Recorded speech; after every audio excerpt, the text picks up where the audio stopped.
மகாத்மா காந்தியின் 157வது பிறந்த நாளை ஒட்டி சென்னை எழும்பூர் அரசு அருங்காட்சியகத்தில் உள்ள காந்தி சிலைக்கு முதலமைச்சர் மு.க.ஸ்டாலின் மாலை அணிவித்து மரியாதை செலுத்தினார். விவரங்களோடு இணைகிறார் நமது செய்தியாளர் அன்புச்செல்வன். யார் யாரெல்லாம் முதலமைச்சர் கூட வந்திருக்கிறாங்க, என்ன விவரம் அன்புச்செல்வன்? உத்தமர் காந்தியடிகளின் 157வது பிறந்த நாளையொட்டி தமிழ்நாடு அரசின் சார்பில் முதலமைச்சர் மு.க.ஸ்டாலின் அவருடைய திருவுருவ சிலைக்கு அருகாமல் வைக்கப்பட்டிருக்கக்கூடிய திருவுருவப் படத்திற்கு மலர் தூவி மரியாதை செலுத்தினார். சென்னை எழும்பூரில் இருக்கக்கூடிய அருங்காட்சியகத்தில் உத்தமர் காந்தியடிகளுடைய முழு திருவுருவ சிலை என்பது அமைக்கப்பட்டிருக்கிறது. இந்த திருவுருவ சிலை அலங்கரிக்கப்பட்டு அதற்கு அருகாமல் வைக்கப்பட்ட காந்தி அடிகளுடைய திருவுருவ படத்திற்கு முதலமைச்சர் மு.க.ஸ்டாலின் மலர் தூவி மரியாதை செலுத்தினார்.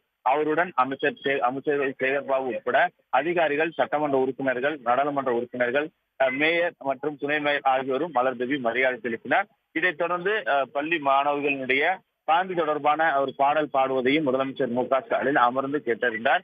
தொடர்ந்து ஒவ்வொரு ஆண்டும் உத்தமர் காந்தியினுடைய பிறந்த நாளை ஒட்டி சென்னை அருங்காட்சியகத்தில் இருக்கக்கூடிய திருவுருவ சிலைக்கு மாலை அணிவித்து மரியாதை செலுத்தக்கூடியது வழக்கம். அந்த அடிப்படையில் தான் தமிழ்நாடு அரசில் ஏற்பாடு செய்யப்பட்டிருந்த இந்த விழாவிற்கு முதலமைச்சர் மு.க.ஸ்டாலின் பங்கேற்று காந்தியினுடைய திருவுருவ புகைப்படத்திற்கு மலர் தூவி மரியாதை செலுத்தினார்கள். அதற்கு அமைச்சர்கள், அதிகாரிகளும் மலர் தூவி மரியாதை செலுத்தினார். இந்த வருகையின் பொழுது வரக்கூடிய பொதுமக்களும் தொண்டர்களும் முதலமைச்சருக்கு ஒரு உற்சாகமான வரவேற்பையும் வழிநெடுக அளித்ததையும் நாம் இங்கு காண முடிந்தது.